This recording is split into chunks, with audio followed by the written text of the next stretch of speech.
Me ei kuule sind. Me ei kuule sind. Kuigi USA ja Iraani vahelised läbirääkimised relvarahu kindlustamiseks jätkuvad ning aeg-ajalt tekib pingeid, seisavad Pärsia lahe Araabia riigid silmitsi tõehetkega. Pärast aastaid, mil Iisraeli on peetud piirkonda destabiliseerivaks teguriks, kostab Pärsia lahe riikides üha enam hääli, mis kutsuvad Iisraeliga jõud ühendama, et seista vastu nende arvates tegelikule ohule Lähis-Idas, Iraanile. I24 News English vestes kahe tuntud Pärsia lahe ajakirjanikuga, kes külastavad Iisraeli pärast sõda Iraaniga. Me peame ühinema ja oma jõud kokku panema. Meil on ühine vaenlane ja see vaenlane ei ole enam teooria. Asi ei piirdu enam käsilastega. Iraan ründas tegelikult otse kõiki Pärsia lahe riike oma ballistiliste rakettide ja droonidega, samamoodi nagu ta ründas Iisraeli ja Jordaaniat.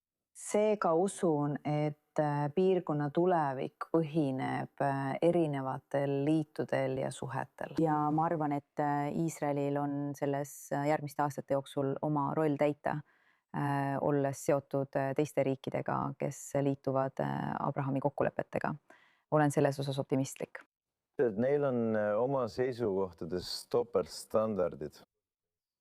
Mõned riigid on julged ütlema, et Iisrael tegi selles sõjas väga head tööd ja nad tahavad, et Iisrael jätkaks. Mõned riigid ütlesid, et ei, Iisrael tõmbab meid või suunab meid sellesse sõtta sekkuma. See tähendab, et nad tahavad meid hävitada.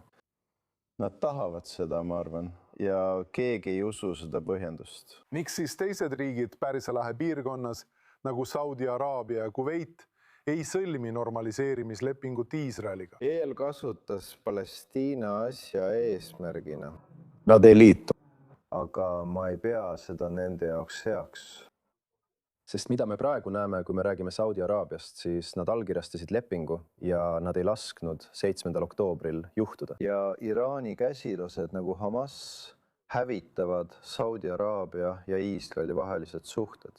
Kui Saudi Araabia ignoreerib seda, mis juhtus 7. oktoobril ja sõlmib Iisraeliga lepingu, siis näeme, et Neomi projekt ei tühistata. Paljud suured megaprojektid Saudi Araabias ei tühistata ja olukord muutub halvemaks, sest maailma investorid hakkavad usaldama Saudi Araabia majandust ja tulevad sinna investeerima. Aga see, mis praegu toimub, on pigem populistlik strateegia Saudi Araabias ja see mõjub halvasti nii majandusele kui ka stabiilsusele. Olgem ausad, Ariane. See on probleem, mis on kestnud juba 78 aastat. See on väga sügavalt juurdunud Pärsia lahe riikides, Palestiina küsimus. See jääb alati alles, seda ei saa kustutada. Sellega tuleb tegeleda, see tuleb lahendada. Ma arvan, et kui Pärsia lahe riigid jõuavad Iisraeliga kahe riigi lahenduse osas mingile kokkuleppele, et sellele lahendus leida, siis jah, on Pärsia lahe riike, kes seda toetavad. Kes juhivad oma rahvast aksepteerima Iisraeli kui naabrit selles piirkonnas? Ma loodan seda. Katari peaminister Mohammed bin Thani ütles sellel nädalal varem, et Iisrael on peamine ebastabiilsuse allikas. Isegi pärast seda, kui tema riiki koos kõigi teiste Pärsia lahe Araabia riikidega ründas Iraan korduvalt. Kuidas te seda seisukohta selgitate? Peamine stabiilsuse allikas piirkonnas ja probleemid piirkonnas ei ole Iisrael, vaid äärmuslus. Ja need riigid, kes toetavad neid äärmuslasi ja barbaarseid tegusid nagu 7. oktoober, on probleemi allikaks. Eriti Iraan. Nii Al-Khamis kui ka Al-Said väljendasid muret USA ja Iraani vastastikuse mõistmise memorandumi pärast, hoiatades, et see ainult julgustab Iraani. Probleem selles piirkonnas on see, et mõned Araabia juhid panevad alati vastutuse Iisraeli peale. Aga nad ei nõustu või ei ole iseendaga ausad, et jälgida, kuidas palestiinlased, iraanlased ja Hezbollah käituvad. Me ei näe, et Iisraelist tuleks oht meie maale või laheriikidele. Me teame alati, et Iraan ründab meid ja teeb seda siiani.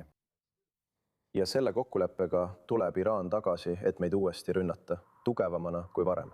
Al-Khamis ja Al-Said külastasid hiljuti Iisraeli, et osaleda Tel Avivis toimuval Mooni Expol ning esinesid Jeruusalemma julgeoleku ja välissuhete keskuse paneelis, kus arutati Iraani sõja mõju Pärsia lahe Araabia riikidele ja Iisraelile. Nad kiitsid 6 aastat tagasi Iisraeli, Araabia Ühendemiraatide ja Bahreini vahel allkirjastatud Abrahami kokkuleppeid. Mõlemad Pärsia lahe ajakirjanikud ütlevad, et piirkonna uus reaalsus toob tõenäoliselt kaasa täiendavate riikide ametlike suhete loomise Iisraeliga, isegi kui mitte kohe. Abrahami kokkulepped annavad piirkonnale väga ilusa või väga tugeva sõnumi. Rahu on lahendus. Ja piirkond, riigid, kes selle lepingu allkirjastasid, saavad suhetest Iisraeliga palju kasu. Tehnoloogia, majanduse, poliitika ja sõjalise koostöö vallas. Ma olen väga uhke nende suhete üle, Ariel, mida Iisrael jätkuvalt hoiab 2 riigiga, kellega ta oma suhted normaliseeris. Üks neist on minu enda armastatud riik Bahrein ja loomulikult Araabia Ühendemiraadid. Olen väga uhke selle üle, kuhu need suhted on jõudnud. Ja ma siiralt loodan, et rohkem riike liitub Abrahami kokkulepetega, kui me soovime stabiilsemat piirkonda. Iisrael on praegu väga keerulises olukorras. Praegu seisab ta tõesti üksi, kuid tal on väga vaiksed, isegi piinlikkust tundvad toetajad. Ja need toetajad on Araabia maailmas, Pärsia lahe riikides ja kaugemalgi. Ja põhjus, miks ma ütlesin piinlikkust tundvad toetajad, on see, et kui Iisrael purustab Hezbollah Liibanonis, mis on muidugi Iraani režiimi käsilane, siis plaksutatakse Araabia maailmas vaikselt. Kuid samal ajal, nagu Abdelaziz Al-Khamis ütles, ei tule nad avalikult välja ega aplodeeri valjud, sest moslemiriigid ei saa avalikult näidata, et nad võitlevad üksteisega ja asuvad juutide poolele. Kui tegelikult nad hoopis ergutavad ja loodavad, et Iisrael purustab nende peamise vaenlase, kelleks on Iraani Islaamivabariik. Nii et Iisrael peab vaikselt pöörduma oma Araabia naabrite poole ja minu hinnangul võtavad nad Iisraeli vaikselt vastu. Ja nii kui Pärsia lahe Araabia riigid vaatavad üle aastakümnete kestnud Iraani lepitamispoliitika ja Iisraeli vältimise, on täiesti võimalik, et Iisrael võib hakata tegema koostööd riikidega, kes seni on suuresti hoidunud igasugusest seosest juudi riigiga. Nüüd on pall Iisraeli käes.